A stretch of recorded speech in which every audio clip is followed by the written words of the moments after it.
Welcome to the Raising Values podcast, where the traditional family talks.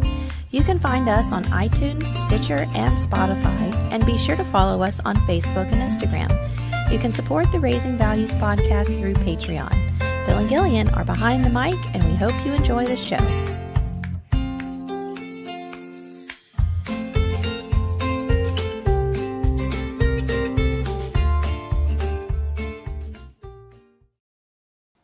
Yes, Stuart, I see you. We were coming. We had a schedule to keep.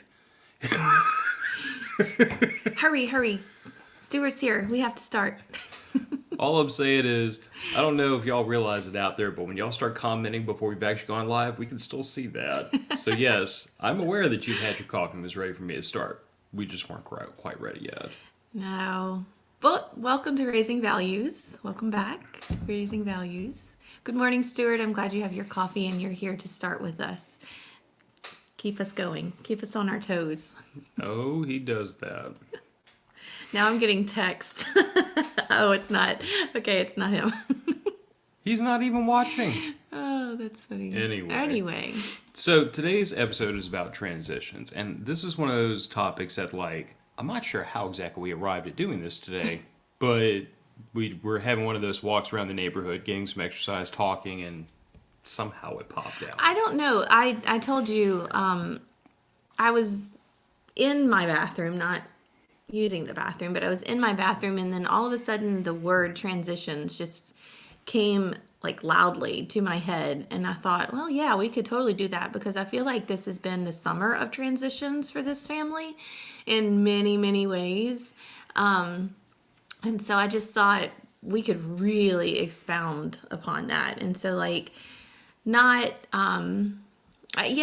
just so many things that have happened over the summer alone, and even in the last year, that have changed. And a lot of times it's the change is the scary part, but the transition, I guess that's the same thing. I guess you start at one point, you have to go through a certain transitional period, and then you end up at where you're transitioning to.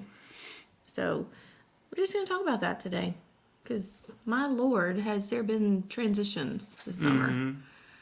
Who's transitioning? I know.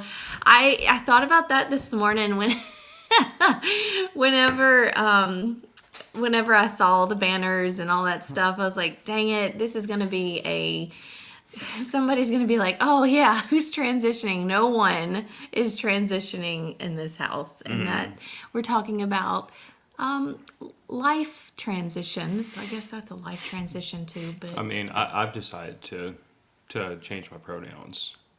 I now identify as Lord Humongous, Lord of the Wastelands.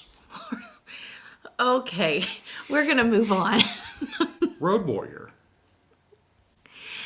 No, because then the comments are going to be all full of cod pieces, and y'all just don't even know what these people... My wife does not share my love for obscure, niche, weird... But it's not just you. It's everyone who's in our little personal chat group. It's the patron group can get a little unruly at times, where most of the time I'm just reading through y'all's messages, and I'm just like, what? Okay, I'm going to close this out now and let y'all continue talking about your attire for the apocalypse. And one of our patrons still refers to you as Mom. I know, You're like the den mother. I know, and I'm usually blushing through most of y'all's comments. But I love every single one of y'all, because you definitely keep our life interesting, but more because you're like-minded people, and we can express ourselves. And like a friend of mine says, we can be our authentic self with you guys, because you're your authentic self. And we just hope that outsiders don't look in, because they're going to think, wow, this is a bunch of really crazy preppers, this is what it's like. Okay, great. I don't know if I want any part of this. Or they could look in and say, I got to get in with that group, which Yeah. is usually what happens, especially when you get us all together and go camping. We have people that just walk up that don't even know us that want to hang out and be a part of the group, which is totally fine. We totally accept all lunatics and crazies. So obviously, We're like the Humane Society for nut jobs. outcasts. Anyway, Anyway. so I guess let's start with personal individual transitions, like because I feel like you and I don't even know if it's just over the summer, but like you and I were talking about like over the 18 years we've been together, we've both really gone through we've done a lot of individual work, and we've both gone through a transitionary period, as most people would, over almost 20 years, from the early 20s until, I mean, I'm turning 41 this year, and you're turning 40 the beginning of next year. So I don't know we've reached middle age, but we've definitely got to the adult stage. We've reached middle age. I reject that reality. Okay, can I just explain this really quick? Because I tried to explain this to him the other day. The human life span does not go to 100. People who reach 100 years old are the exception to the rule. People usually die around in their 70s and 80s. Okay, sometimes 90s. I think 90s is like a little getting into that exception to the rule thing. So, because of that, we have reached half of our life at I'm 40. an optimist. Okay. In this one instance, I will be Yes. the realist. Okay. Okay, so we are now middle-aged old fogies. Anyway, personal and individual transitions. Everyone goes through personal transitions. I would venture to say weekly, or maybe not even weekly, but monthly, definitely annually. They go through some sort of transition, life changes. And I saw something last night, and I'm gonna post it on our Instagram, Facebook feed later to kind of promote this episode. But what this woman was saying was, the person that you had to build yourself up to be, to go through that transition, she was calling it to go to war, is not the person so hang on, y'all know me and my Words. I have trouble with words. You have to build yourself up to be something totally different to get through the transition period, because a lot of times transitions are uncomfortable, they're not fun. And so once you go through that transition and you get there, then that person that you became to get through that transition has to change, and it has to go to something totally new. So you're over here, you're on one side of the transition, the beginning side of the transition, and you have to mold yourself into the type of person that's going to get through that transition. For me, I would think a lot of anxiety comes with transition for me, so I've got to boost myself up and give myself the confidence. I can get through this. I rely on you a lot to get through a lot of my transitions, because I'm so afraid of, like, I go through my head with all the what ifs, and I mean, it's normal anxiety. And so I become this person, and a lot of times I can grow from that person. I can become stronger through that transition, and then sometimes I'm just going to crumble. So I have to, once I'm gone through that transition, I now have to take that person I became to go through that transition and either take the good out of that person and discard the rest, or totally do away with that person. So once I share the audio, it's going to make a lot more sense. But I just thought that was very telling, and it made me think, yeah, it's so true. You're not the same person you are once you go through that transitional period of whatever battle you're facing. Does that make sense? Yeah. I did my words okay? You did okay. Okay. And I guess try. for me, like, my perspective on transition is that I don't feel like I have trouble with transition unless that transition has to happen faster than I am comfortable with, if that makes sense. Like a transition that kind of like slowly comes upon me, I'm okay with, because I have time to kind of, I have time to mold myself around whatever that incoming force is, and it's not abrupt. Right. Like, I know I've talked to a lot of young men who've been very curious about like my experience with becoming a father, and I tell them like, from my perspective, I had 9 months to really like. There were some transitions when Piper was born that none of us really expected, but I had 9 months to like kind of warm up to the idea of being a father and to transition into that, so that when she showed up in our arms, I was emotionally prepared for it as much as I could have been. I was about to say, Yeah, well, that was a quick transition once she got here. So, yeah, but I guess what I'm saying is like I'd started making that transition in my head 9 months earlier, and I feel like to contrast that, like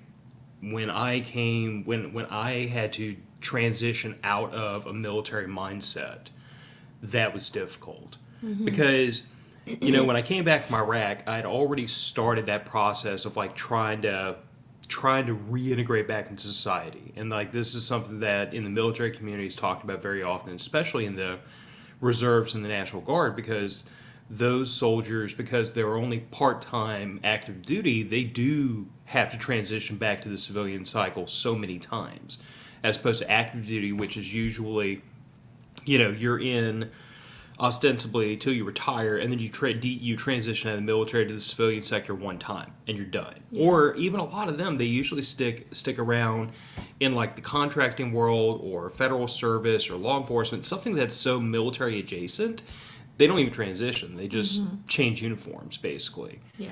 But for me, I had started that process of like de-arming myself from 12 months in Iraq, getting mortared every day.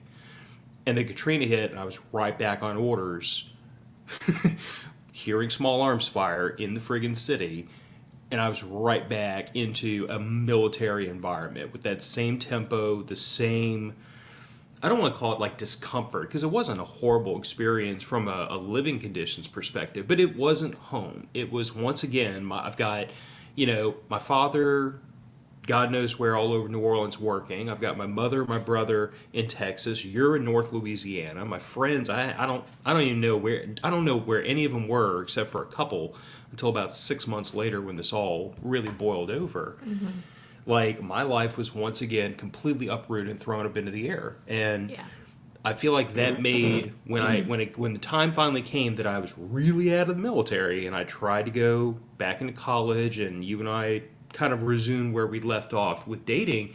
That was a hard transition for me because I felt like, from most people's perspective, I'd been out of Iraq almost a year, but in my head I wasn't. Yeah. I hadn't even got the sand shaken off of me yet before I was right back in that environment. Right. So like, I don't know. I think from my perspective, I handle transitions pretty well, as long as it can be a gradual transition. When it's quick and abrupt, then I have some emotions to unpack. It's a little bit upsetting. But as far as like the transitions I've had to undergo over the last 20 years, I went from, before I met you, I went from being a moron 20-year-old kid, in college, chasing girls and doing dumb stuff like every 20-year-old guy in college is, to going to Iraq, becoming a combat vet, almost dying a handful of times, coming home, meeting the love of my life, having to say goodbye to her, Hurricane Katrina, another deployment, come back, 9 months of counseling for post-traumatic stress disorder while working part-time, while being a full-time student. And then after all that's done, we get a couple of years together where it's just you and me, and then we decide to become parents. And then this has been a further 11 years of me like learning how to be a father and learning how to be a father to a young lady. I often joke about the fact that I've been trying for 40 years to figure out women. I have not made much headway. And now I've got two of them that I live with, and I have not made any headway in figuring either one of y'all out. You're doing pretty good. I think you're doing okay. We're still here. Fake it till you make it, guys. Fake it till you make it. No, yeah, I mean, like I said, everyone goes through transitions, and you could everyone has a list 1,000 miles long. I agree with you. I think the longer I have to work myself into that transition period, the better off I am. I'm thinking, one particular thing comes to mind is when I left the nonprofit sector, and I had about 4 months to come to terms with, okay, this is all I've done my entire career Since is college. nonprofits, and I'm going into teaching. Like, I no longer have to work with parish officials, city officials. I don't have to write grants. I don't have to procure money. I don't have to rub elbows with people I really don't like. All of that is going to stop, which was fine for me. I was never one that I did. Okay, wait. Let me backtrack. I said something in my head, and I just answered myself, and I have to tell y'all. I at one point did want to climb the corporate ladder, I guess you could say. I wanted to be up at the top and running things and making calling the shots. I'd been in nonprofits for so long as one of the underdogs that I could just see, like, if we could just do these changes, then maybe we can make some profit. Maybe we can do this. Maybe we can do that. And then I became a director, and it was just like, okay. What the hell was I thinking? This is way more than I bargained for. And it was all the time. It was not just a 40-hour-a-week job. There was a lot that went into it. And so when I got to that point, and what I was told was the average lifespan for someone in nonprofits is 3 to 4 years, because you get totally burned out, because it is everyday, night and day job. And I was burned out. I was done. We had just gone through COVID. I kept a tactile children's museum with the help of everyone else, but I kept a tactile children's museum open. Well, we shifted everything to online, and just, if you can just fathom shifting a tactile children's museum to an online version, all of your galleries now go online. You talk about stress, and then you have to keep that up. I was posting daily activities. I was writing curriculum. I was doing all these things. And I think with a lot of people, you see a lot of COVID burnout. There was just changes in workplaces, and you just see COVID burnout. But I had 4 months to transition into that teacher role, which was more laid back. I had more freedom to do, the things I wanted to do. I was going back to a school that I had already been at before, that Piper had gone to school at before. So I knew the people that were there. A very good friend of mine was the principal. So it was just a little bit easier to kind of grasp that transition. It was not an easy transition for me to go into motherhood. That was a very hard transition. And believe it or not, after my wreck when I was 18, it was almost like you have no choice. You have to do this, and it starts now.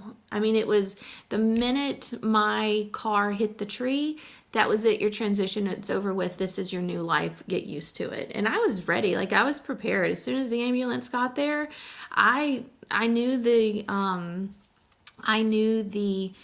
paramedic, the ambulance service that responded, and first name basis. And I was like, Jason, am I going to lose my foot? And he said, yes, you're going to lose your foot. And I was like, cool, let's do this. Like, let's get this over with. So that transition period, there was no period. There was you're driving to your friend's house. You now have a new life. Like, you've hit your tree. Now you have a new life. And so, I guess with that whole incident, it has been 20 years. October will be 21 years, I think. Yes, 21 years since my accident. And I've had different transitions because of that injury. And that kind of leads to where I am this summer with taking advantage of being off of work for the summer as a teacher. And knowing myself, by the time the end of Christmas break comes around, like, I'm stir crazy. Like, gotta get back to work. We're done. Like, let's do this. And so I will fall into a rut. I will fall into a depression. I don't like it. And so I wanted to head that off early, before I fell into that rut for summer break, because I was going to have 9 weeks off. And I started working out, walking on May 31st. We got out the weekend before, the Friday before May 31st is when we got out of school as teachers. And I started walking, and now here I am 5 miles from my 100-mile goal for the summer. And so it's been a very, at some days it's been a very hard struggle transition. And then other days I'm just like, let's go. Like yesterday was supposed to be our off day, and I was like, I don't want to have off today. Like, let's go. I want to do this. I want to walk. I want to meet this goal. Are we taking today off? No. I have 5 miles. I'm not taking today off. So anyway, yeah, there's been some crazy transitions in my personal and individual life, and you too. So we're gonna move on to as a couple. Because going through individual transitions is already complicated enough sometimes, and it becomes much more complicated when you're in a committed relationship with a person, and your changes and their changes are happening at the same time and influencing each other and their changes. Yeah. I think we struggled with transitions. I don't think we struggled too much when we first got married. I think we struggled when you came home from Iraq, because really we were just meeting each other for the first time. And so you add a new couple learning each other, and you mix in a little of sandbox Phil, who just came home from Iraq with PTSD, and we're trying to learn each other, but you weren't yourself, and you weren't the person that I think you wanted to be. But that person, like I just said, you had to become someone different to go to Iraq, and then you came home someone different. So all these people, all your friends were saying all these things about you, and I don't think you came home the person that they thought you were going to. Well, and that's kind of an interesting conversation, because I wasn't the same. The person I was before I went isn't the person that went to Iraq. Couldn't be. No. Would not have been able to hold my crap together for what we had to deal with. The person that came home was the person that was in Iraq, who was trying desperately to become who he was before, because I thought that's what I was meant to be. And then somewhere in between there and after Katrina, came to realize that person that I was before I went to Iraq, he's not coming back. He's dead. He's gone. He's dead. He's buried. He's not coming back. So I had to figure out, at the same time you were trying to figure me out, I was trying to figure out who I was and who I could be going forward, because I've told a lot of people, especially people that are thinking about enlisting, going in the military, I tell them, I'm like, your first deployment, you will age 20 years in a year. You've often said that I'm an old soul. I think I might have been to a small degree before Iraq, but when I came back from Iraq, I may as well have been 30 years old in my head. Mm-hmm. Just the way I approached things, I'd had to do a lot of growing up very, very quickly over there. So yeah, you were trying to figure out who I was, and I was trying to figure out who I was while I was trying to change who I was. And it was a lot of, I don't think it was necessarily a hard transition. I think it was a constant state of flux until I figured out who I was, and then you could start learning who I was. Mm-hmm. I mean, there was at least a year after you came home, even more, that you had to be someone else because you had just come home from Iraq, then Katrina hit and all that stuff. So I don't think I got to know the real you until after you were out of when counseling. I proposed to you. Yeah. Well, actually, no, I proposed to you before I started counseling, so... No, you didn't. Yeah, I did. Okay. We'll discuss that off. Well, I didn't start counseling until I started college. That wasn't until after I'd gotten out of the Guard. Or no, that wasn't until after I'd come off of orders after Katrina. Okay. Okay, so here's the timeline. No. We're going to do this right now. Oh, Lord. February of 2005, I came home. Okay. We started dating. End of August, Katrina hits.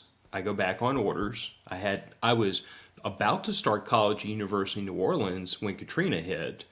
And then I had to drop out. And after I got off of orders in January of 2006, that was when I moved from University of New Orleans to Southeastern, and I started in the fall. And then it was right after that I started counseling because it was at the university counseling center. Okay. But I proposed to you in January of '06. Okay. I'm doing this halfway to remind myself, like to put all these little pieces together. Anyway, big CRS has begun. Thank you, Stuart. Yes, I know.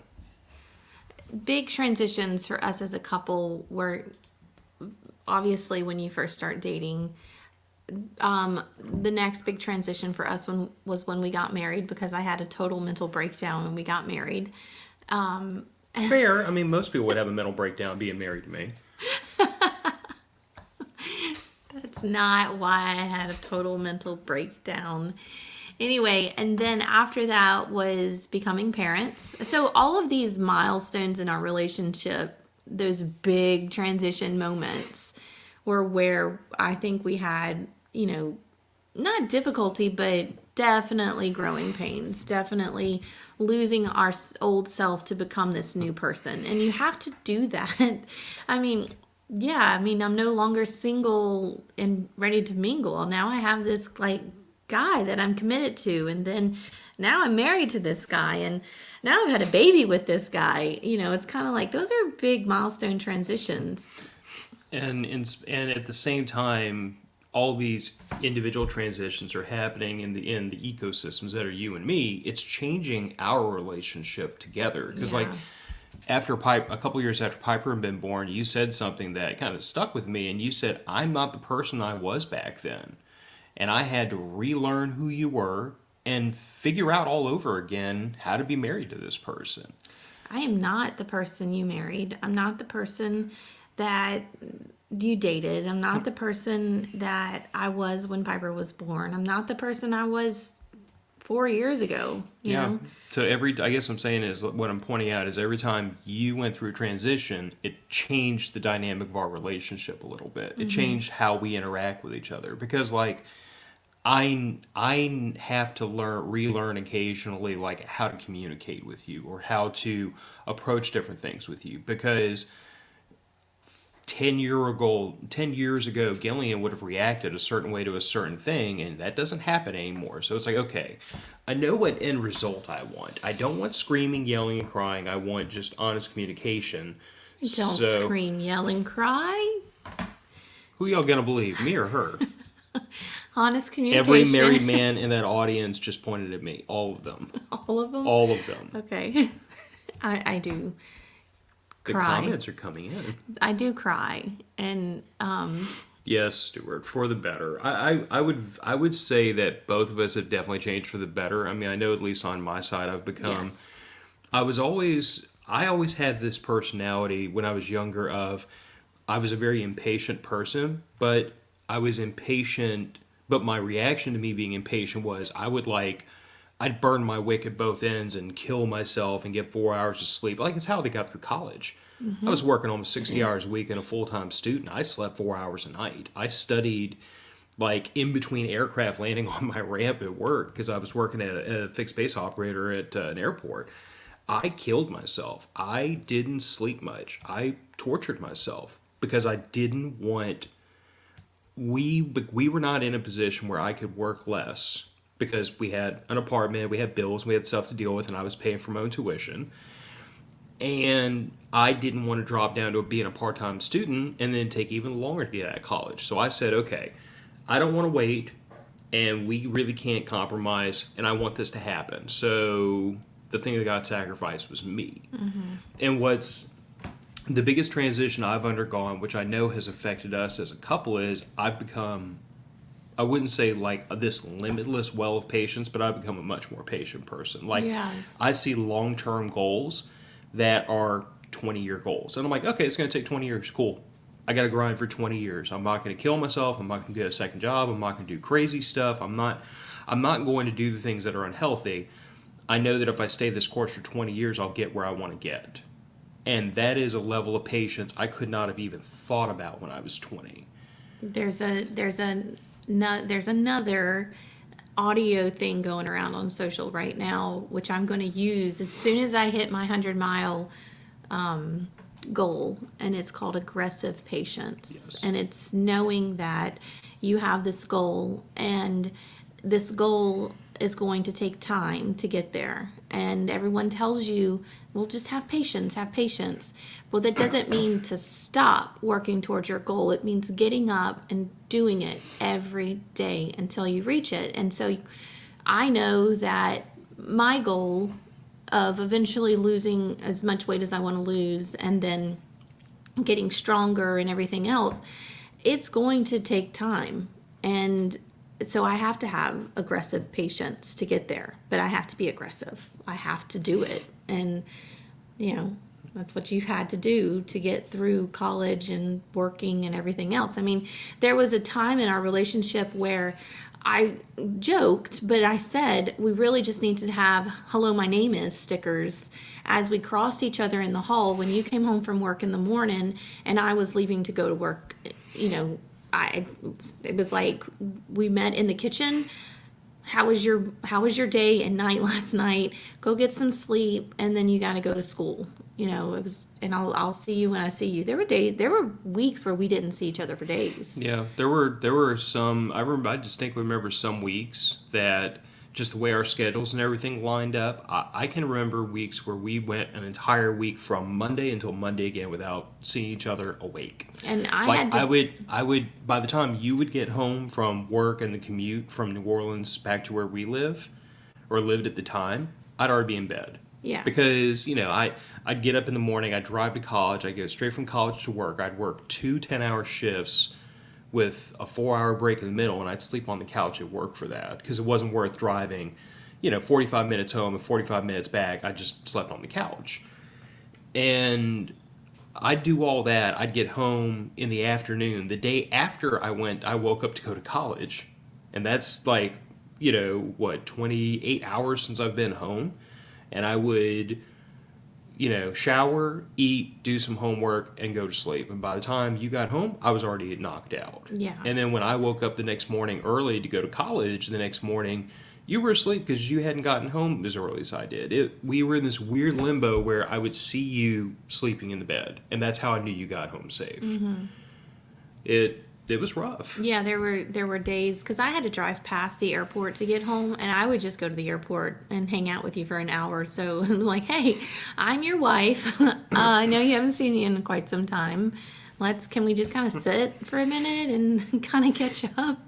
It was rough, but yeah. So no, but once I got through college, I jokingly said, "Great, now I only have one full-time job." Mm-hmm. And that's true. I feel like that was when our marriage really, we found out what it was like to be married because, yeah. And that period only lasted about a year from us getting married until I graduated college. But you graduated 2 full years ahead of me? I think so. Even though you graduated high school a year after me, military guys. And I was out a year because I was a freshman in college when I had my car accident, and so I was out a year of school because I couldn't walk, and then I went back to school that next fall. Yeah, the global war on terror was not good for my timeline getting through my secondary education. So as we transition through the topics, as a couple, we will now go to as parents, and I think as parents, that has been one of the biggest transitions. I am more confident. I'm not 100% confident as a mom. I mean, everyone questions their ability to be a parent, and they question if they're doing things right, and am I totally screwing my kid, and how much therapy will she need when she's older, kind of thing. I don't think she will. My mom used to joke, but there's always truth in jest, that she was just making sure, they were just making sure that I had something to talk to my therapist about when I was an adult. My God, I don't have a therapist right now, but the therapist that I've had, we've literally had therapists walk out on us before and we can't help you.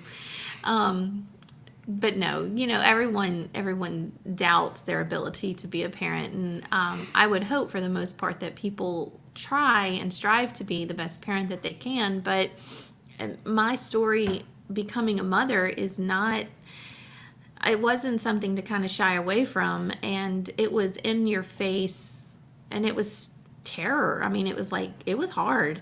And I've told the story 1,000 times, but it wasn't until Piper was like 4 or 5, I would say even 5, before I became the mother that was confident enough that I could actually raise another human being. And it's gotten easier as she's gotten older, because like this summer, transitioning again, she has done a lot of growth for herself. She's cooking her own meals. Like, we have stopped babying this 11-year-old child so much. Now she will always sensual her data. Since you was up, Dad, can you get me some water? Since you was up, Dad, can you get me this? She will always do that. Oh yes. And she's a daddy's girl, so. But I think the big thing there though is that like she's over there listening. Yes. But I trained, like when she was younger and she would want something, I would always make her get up and come to the kitchen with me. And like, if nothing else, she had to spectate. Like if it was something that, because like, bear in mind, when she was shorter than the oven was, obviously I wasn't going to teach her how to cook her meals, but I'd still make her sit there and watch. Because I was trying to build this idea into her head of like, I can't just, ring the bell for food. Like I have to actually get up and go be an active participant in getting it. Mm-hmm. And then this summer, it's really been honey, you know how to turn on the oven, you know how to turn on the range, you know how to cook. Come on. And I slowly, gently nudged her until now if she wants grilled cheese sandwich, she'll just go get the bread, get the cheese, throw butter in the cast iron, get it going. I mean, she does it for herself, which is exactly what I wanted out of her, was to demonstrate more independence, not because I'm like sick and tired of taking care of her, but it goes back to like my personal philosophy as a parent, which is always that from the moment she was born, when she couldn't even wipe her behind because her hand wouldn't reach, because they get their little pudgy arms and long body. Babies are the cutest things on earth, but that was one of the things that always stuck with me. Is my dad always said, he's like, babies aren't designed to take care of themselves because they can't scratch their head and they can't scratch their butt. Like their arms aren't long enough. Anyway, sidebar. But, my goal has always been she has to be able to take care of herself. And I knew that below a certain age, there's no way to make that happen. I understand that. But I still have to try to get her to make steps in that direction. Yeah. So, like, that's been my philosophy as my job as dad, is to make her self-reliant. And this summer, she's taken a lot of steps in that direction to act on things she can act on by herself and without prompting. Yeah. And, she's 11 now, and she's going to be in 6th grade next week or 2 weeks from now. So it's time to start to learn, we're, like we've always said, we're raising an adult. She is going to be an adult one day. And eventually she's going to leave this house. I mean, she's already talking about, this is the crazy thing with Piper, and I know she's over there listening, but Piper has always talked about things that she wants to do when she's an adult. And she has strayed very little from those goals since she was, and I'm talking like 3 or 4 years old. She has strayed very little. She's always said she wants to live in a colder climate. So Uncle Andrew, she's coming to stay with you for a little while and go through a Michigan winter. But, she wants to move overseas. Well, okay, that's fine, but Mom and Dad are going to be on this side of the pond, and you're going to have to take care of yourself over there. So if that's truly what she's aiming for and what's going to happen, my God, we've got a lot of work to do to make sure that she is equipped to live without us that far away. Because it's not going to be just hey, let me get in the car and I'll come see, I'll be there this afternoon kind of thing. It's going to be like, give me 2, maybe 3 days and I'll see you and I can help you. But and there's a lot of parents. Our neighbor across the street, her oldest daughter graduated from college and moved to France, and she's been there since she graduated from college, which is probably going on 10 years now. But I want to make sure that we're setting her up for success. And I know that we're not always going to hit the high mark for everything. But if that's what she truly wants to do and she's got her mindset on it, and knowing Piper the way that she is, when her mind is set, that's it. She's going to do it and whatever. But Andrew said, let her drive on the roads one winter of shoveling. If she still likes it, then she should be fine. Uncle Andrew said, come on, winter's coming, Piper. But anyway, I want to make sure that she's set up for success and able to handle those things, especially when mom and dad are going to be so far. Oh, do you see Stuart's comment? Wife has a niece who didn't know how to make toast until she lived with us for a few months. Didn't know the butter goes on after it came out of the toaster. She was 23. I have to tell this story, Piper. I have to tell this story. Piper has been learning how to cook for herself. I don't know if you can hear her over there giggling. She was coming into the kitchen. She was making toast for herself. I don't know what she was making, but she wanted toast. Every time, and we couldn't pinpoint this, but every time she was in the kitchen, I would start to smell, it smelled like plastic burning. And it smelled like plastic burning. And so I would go through the house because now I'm like, oh my God, something's on fire. She thought there was an electrical fire or something. I really did. I thought there was an electrical fire somewhere, which, by the way, is one of my biggest fears. And we couldn't pinpoint where this smell was coming from. And then finally, was it you or no? It was me. It was you. Okay, so someone had decided or watched Piper do this, and she's like, yeah, I put the butter on before I put it in the toaster. And I was like, oh God. Two thoughts went through my head. Why does butter smell like plastic burning when it heats up in a toaster? And second was, how did we miss teaching her how to make toast? But she and I talked about it, and here's the problem. Usually, because I don't usually just have buttered toast. I usually make like grilled cheese or something like that. And especially with the artisan bread we've been buying and making, it doesn't fit in the toaster sometimes. The loaf's just the wrong shape. So I butter it up and put it on the skillet to toast it. So she just naturally assumed, well, if you butter your toast before you put it on the skillet to toast it, you butter it before you put it in the toaster. Same thing. I couldn't be upset with her about that because I was just like, I see the logical train and how you got to that station. It was just the wrong station. Yeah. It was an interesting development over the summer. She now knows how to make her own toast and then butter her toast. But better. She didn't want to heat the skillet up, is what she said. But better she learned that at 11 than set her toaster on fire when she's 20. It was just the craziest thing. I'm running through the house smelling everything, and Phil's at the sink dumping like the crumbs out of the toaster, and we could not figure out where this burning plastic. But why does butter smell like burning plastic in a toaster? I know it never smelled like burning plastic to me though. It always smelled like burning plastic to you. Oh. Okay, maybe my COVID nose is Anyway. a little messed up still. So the transition as parents is like, I feel like you and I approach this from a healthier perspective, but I feel like a lot of parents, they start off early in life, I want my kid to be happy. And to sound like a jerk for just 5 seconds, screw kids being happy. Like that's not your job is to make I've told my daughter once or twice, jokingly, half jokingly, my job's not to make you happy, that's your husband's job. That's right. But it's not my job to make you happy. It's my job to teach you, to raise you, to teach you right from wrong, to set you up for a successful, life. Those are my jobs. Happiness is not, I'm going to try to make you happy when I can because I love you and care about you and I want you to be happy. But if happiness and success have to compete with each other, success wins every time because that's my actual job.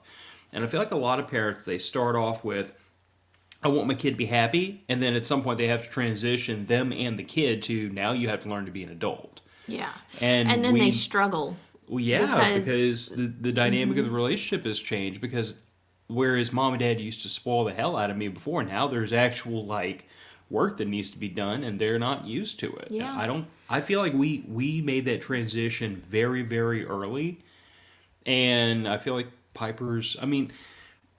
I've heard it from so many different people over the years about how well-behaved, well-mannered, how mature she is for her age.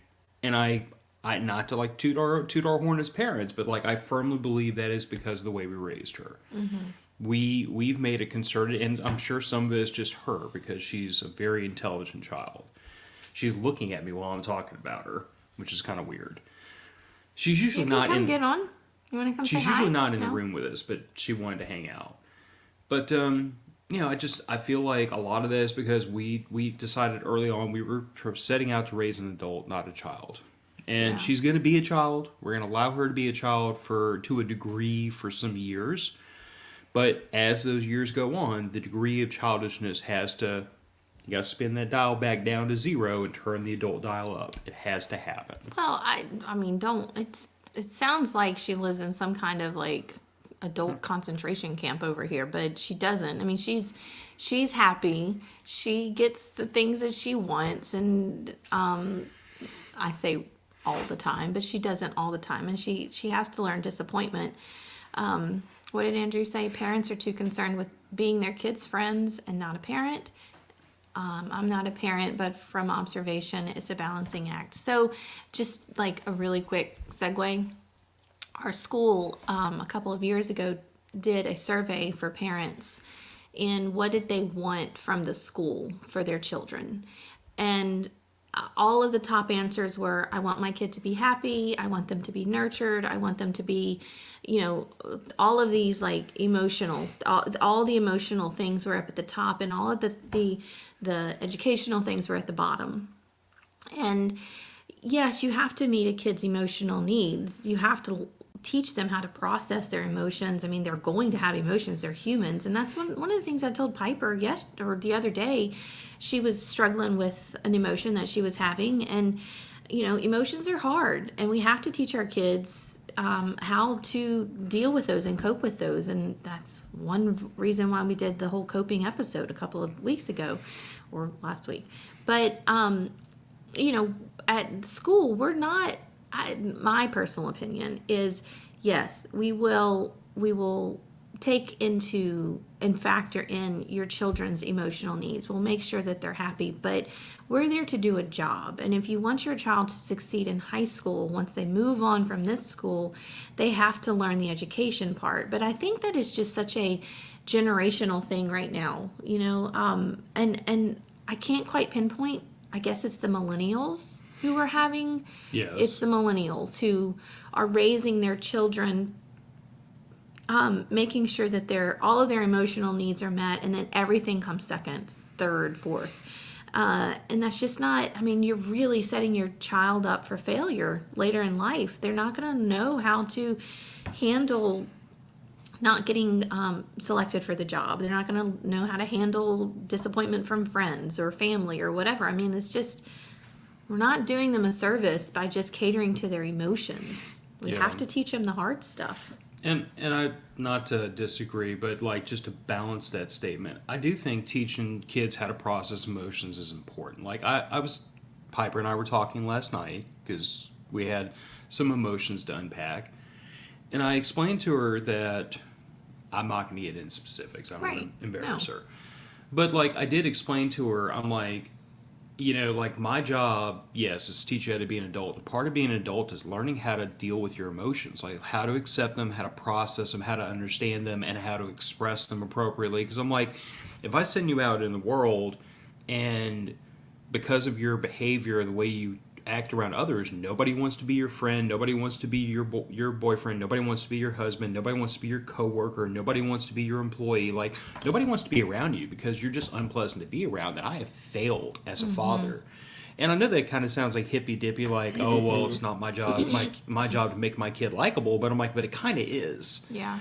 Jordan Peterson has a really good spiel on this, and he always talks about how, like, your job as parents is to make your child the person that other children want to play with and other adults don't mind having around. Right. Which sounds kind of funny, but when I think about that, I think about it in terms of like my current job. I can't just sit in a hole in the wall and mind my business. It's a lot of meetings, it's a lot of bargaining with other people, it's a lot of group effort, it's a lot of communicating with others, it's a lot of communicating things other people don't always want to hear. And those are all skills I have to bring to that table, or I'm not effective at my job. Because very few people's job involves just them sitting at a desk by themselves and communicate with nobody else until they retire. So, I agree. Teaching our kids how to unpack and deal with their emotions is important. It's the happiness part that I struggle with, though, because I go back to the idea that my job's not to make my kid happy. That's her job, or people in her life that want to make her happy, that whose job it is to make her happy, ostensibly a life partner. But for me, like, my job's to set her up to be able to attain her goals. And if she wants to be happy, she has to go. I have to equip her to go find that happiness or make it. And I feel like our generation, for some reason, places this insane priority on happiness and comfort and like the easy side of life. And I feel like that is to a child's ultimate detriment, because I feel like, I mean, early on in our marriage, money was tight. We didn't have a lot of extra of anything. We were struggling, and we were prepared to struggle because we had lived with struggle before. We had had periods of austerity. We'd both, because of our life, the things that happened to us in our lives, we were used to doing without. And as a result, we didn't start fighting with each other, bickering with each other. We didn't make stupid financial decisions. Like, we just really buckled down and said, this is what we have to do to get through this, and we did it. But if you don't teach your kids those skills, they're not going to come. Look, the days of come out of college and get a upper middle class job right out of college, those are dead. Can we agree on that? Yeah. Okay. So Sure. if your kids grow up with an iPhone 14 in their pocket and a $40,000 car to toot them around, the minute you send them out into the world and they can no longer afford that lifestyle, that transition is going to be hard and brutal. Because like I subscribe to a YouTube channel called Caleb Hammer, and it's all about financial planning and looking at other people and the debt they've piled up. And 9 times out of 10, I'm going to tell you right now, the story I hear over and over from all these people is, I wanted to live like I made X amount, but I make X amount instead. And it is so consistent. Like, if you get all their BS out of the way, if you claw it all out of your way, that's the problem you see. I spend money because I like spending money. I like having a Tesla. I like living in a nice place. I like eating expensive food. I like eating out. And that's fine to like all that stuff. But when you can't afford it, you can't afford it. And I see the result of the millennials spoiling their kids, raising them in this lap of almost opulence that they cannot sustain with entry-level wages. And that transition takes no prisoners. I got way off on a tangent. Thank you. Phil rant. I think we're going to skip the next one. It's home life and family, because I think we kind of rounded it all up. And then, so this one, and we'll be pretty quick because we're hitting on an hour. Well, we've gone an hour and a half before. But transitioning through seasons with friends. This one, like, obviously, I would think that most people have transitioned through friends. And, there's, again, with the social media audio, there's this preacher who gets up and he's telling his congregation that the people in your life are there in the time that God needs them to be in your life. For whatever reason, they are there to either help you with your journey or teach you something or whatever. And then a lot of times those people will then exit. And so their season of friendship with you is going to vary based on what God's purpose of them in your life is going to be. Does that make sense? Mm-hmm. I did words right again. I'm proud of you. Wow. Did you rehearse that? No. I'm really shocked with myself today. And anyway, I think we can all look back throughout our lives and think of our friendships and who's lasted and who's new and who has come and gone and then maybe come back again, because we have those. And I think about my friends from high school, and I can't imagine that there's very many girls out there who didn't have best friends in high school that had dreams of, we're going to be best friends forever. We're going to raise our kids together. We're going to live next door to each other. I mean, like these silly little dreams that you have in high school. That and must be a girl thing because it's not a that's guy what I thing. said, girls. That's why I said girls. Anyway, so I mean, I'm friends with people that I went to high school with, but I'm not friends with them. Like they've become more of an acquaintance again. Like because I'm not the same person I was in high school. Thank the good Lord above that I'm not the same person that I was in high school. But if I'm not, then they're not either. And so they were in my life when they needed to be in my life. And in college, those people were in my life when they needed to be in my life. And I think that this also has to, not that it also has to, and I don't think this because I know this, but family also falls into that. You know, there are members of your family that stay a part of your life when you need them, and then some of them might go. And I don't mean like death. I mean like I've cut off relationships with them or they have cut off relationships with me. And they're at that point they're no different than any other person in your life. You have to kind of gauge that relationship with them and decide, you know, where they fall in the relationship with you, or do they even have a relationship with you. And so transitioning through friendships for I would guess a lot of people it's hard because I mean it's hard for me as a mom right now because I've said this, I have my core group of girlfriends. I have 2, 3 women that I know I can call and say I need you, and they've dropped everything and they're coming. Or you know, and I've done the same for them. You know, there's 10 o'clock runs to Target because they need something and they don't want to be alone or whatever. So I have my core group of girlfriends. But the hardest thing for me to do right now is to make new friends with moms of Piper's friends. And there's one woman in particular that I think we're so awkward together that it just kind of worked. And We're both very awkward. we But it's adorable awkward. well, it's weird. It's weird making new friends as an adult, and I can't be the only one that feels that way. Like I have the people I want in my life right now, and those they haven't transitioned out of my life, so they're obviously meant to be here for some reason, or I'm supposed to be in their life.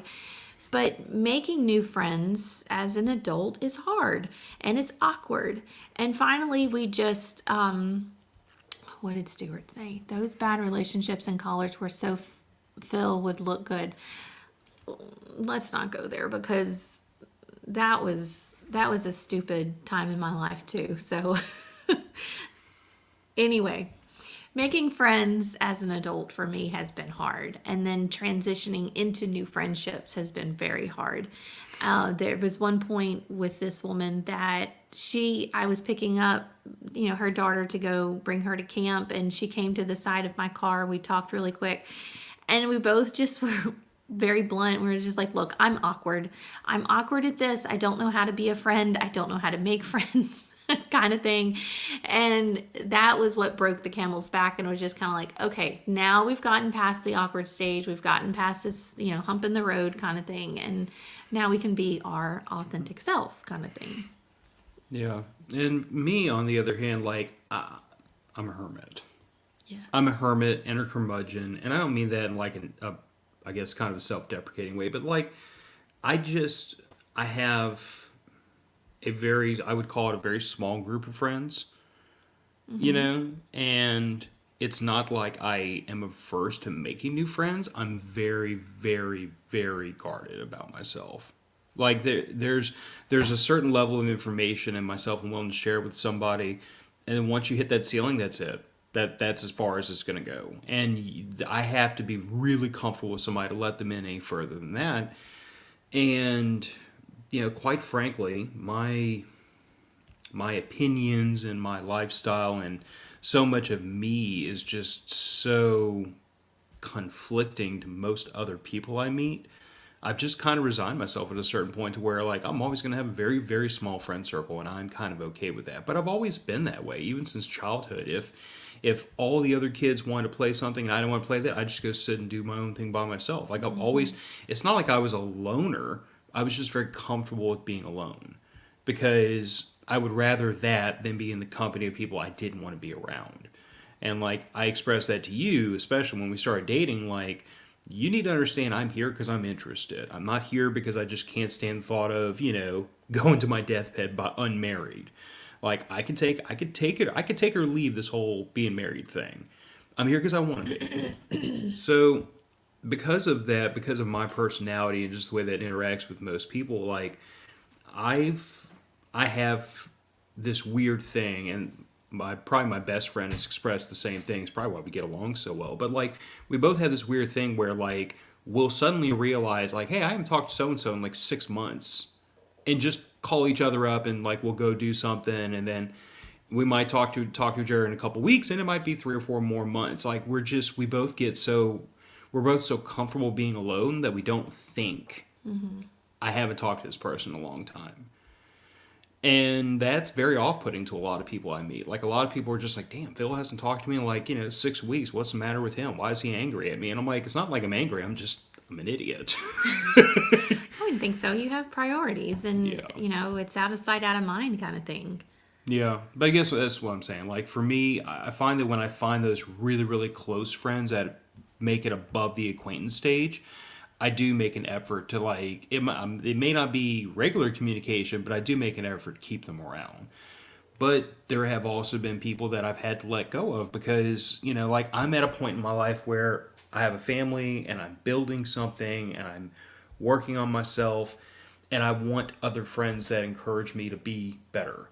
You know what I'm saying? Like I don't have anything in common with that person who lives at home with their mom in their 40s and is working a minimum wage job. It's nothing personal against them. Like I'm better than them. It's just I have nothing in common with you anymore because you peaked shortly after high school, and I've done something with my life since. And if I saw him on the streets, I'd be polite. But it's like the age old argument of like, and I know there's exceptions to this in dating where like one person and two people will have like a 20-year age gap, and it inevitably comes up like what kind of conversation could two people have when they're that far separated in age. But I don't think it's so much the separation age for me. It's those two people's lives are so different. What relationship can be had? You know what I'm saying? Like if you think about the Well, you have majority. nothing in common anymore. But if you think about the majority of the people that I'm really close to and talk to all the time, most of them are parents.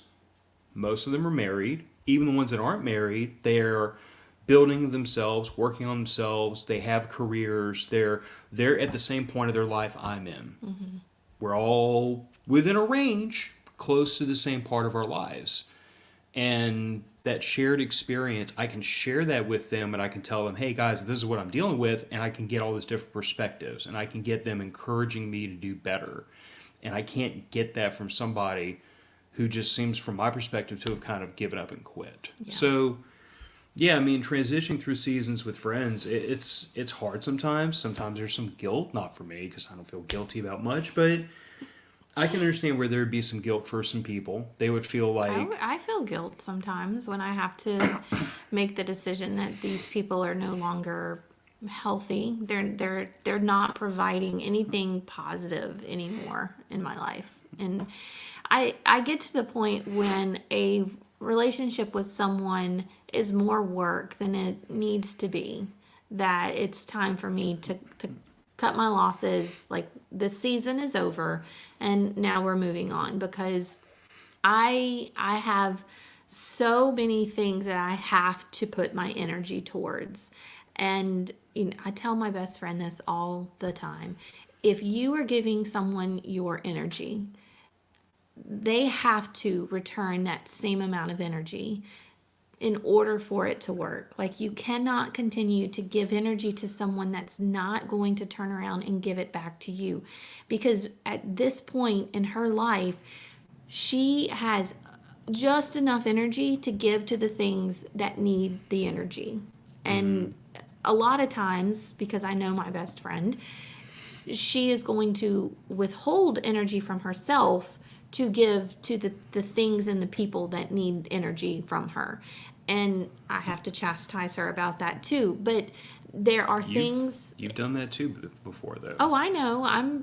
I know I need to That take is my own definitely advice, pot and but kettle. I know, but it's easier for me to look at her and say, "Why are you doing this?" than it's easier for me to look at me and say, "Why are you doing this, Skillian?" And I think I'm getting better at it. I think that's You are. another transition thing that's happened with me over this summer. I have learned my energy. I have learned.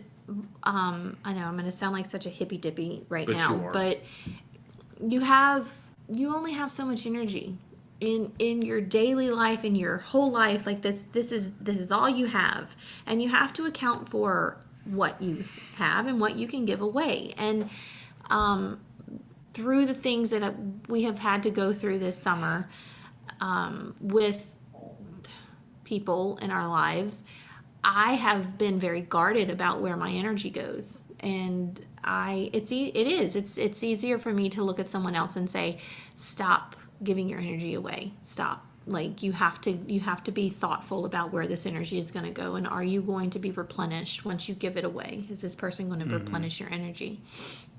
And there have been people this summer that I just said, "You're not getting it anymore. Like that, this is it. I gave it to you. You gave me nothing but negative back. And I don't have time for the negative. I don't have room for the negative. I am trying to get the negative out. Like, no thanks." And I guess from my perspective, the reason I don't feel guilt about that is because in the way my mind structure things, everything's in a priority list. Like, you know this about me because I'm getting there. huh? I'm getting Yeah. to a priority list. But like, you know this about me because there'll be times I'm running around doing 5 different things at once, and you're always asking like, "What else do you have to do?" And I'm like, "There's always something to do. Like, there's always something in this list. There's just a point at which the thing in the list is I need to rest, and when I get there, that's when I rest, and then I get back to the things that are lower priority." But like, I have a constantly revolving list of CRAP in my head that needs to get done. And it never ends. I'm always adding to the bottom of it. But because of that, I don't feel guilty when I make this decision because the number one priority is always my family, you and her. And anything that doesn't serve that, it's easy to get rid of. There's no other priority greater than that. So, for that reason, I don't feel guilty when I have to kind of like gently nudge people, if not completely out of my life, at least a little further away, because you being this close doesn't serve my primary interest, which is my family. So you have to back up a little bit. You have to be at arm's length. It's nothing personal. It's these people are more important to me than you are. No offense. Yeah. And, yeah, that sounds kind of harsh, but I'm a husband and a father. Those are job titles. That's not like it's not a participation trophy. No, My job is to take care of my wife and my daughter, and anything that doesn't serve that end has to be eliminated. Because if I start allowing my emotions to override my good judgment and it causes harm to you and her, I have completely screwed up as a husband and father. So for that reason, I don't feel guilt. I mean, that could also just be, my own weird little personality, because you know that I will pretty unapologetically do whatever I think is right. And if you don't like it, anybody except you doesn't like it, I pretty much like, go to hell, get over it. You, I have to bargain with. But I'll still do it because I'm like, I thought it was the right thing to do. We got to make a decision, get off the X. We got to get this done right now. But in any case. So yeah, I mean, I think transition is just a normal part of life. You're in the business world, and I'm notorious for telling people this. It makes people at my workplace roll their eyes. But in the business world, if you've been doing something the same way for 5 years, you've been failing for at least 3 of them. You should constantly be transitioning and looking for the better way to do something. Like within any organization, you have your foot soldiers and you have your change leaders. And your change leaders are the foot soldiers foot soldiers and the supervisors manage the existing process to keep things getting done. Your change leaders are looking at the process saying, how can we make this better? How can we make it faster, more efficient, less waste? How can we make this work better? And they are constantly nudging the needle, trying to make it better. And if you don't do that, that organization stagnates and eventually will die. It'll get eaten over by one of its competitors. That's like private sector business practices 101. So I would say transition is normal, it's healthy, and you should always be trying to transition to a better you. What you think is a better you, that end target might change over the years. Because when 20 years ago, what you and I thought were the best version of ourselves is not who we are today. I thought 20 years ago it was going to be career military, retire, go take a job with the DOD or contracting. Like I was no wife, no kids, no pets, no attachments, all my life in a bag and 2-foot lockers. That was the way I wanted to live my life. I was dead set on this is my path, and I want nothing that takes me away from that path. And obviously things changed.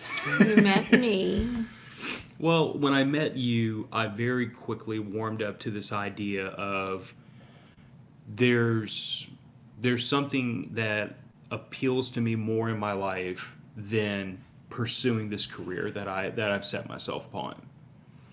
And I realized, career military and everything that came with that wasn't as important to me as being a husband and a father.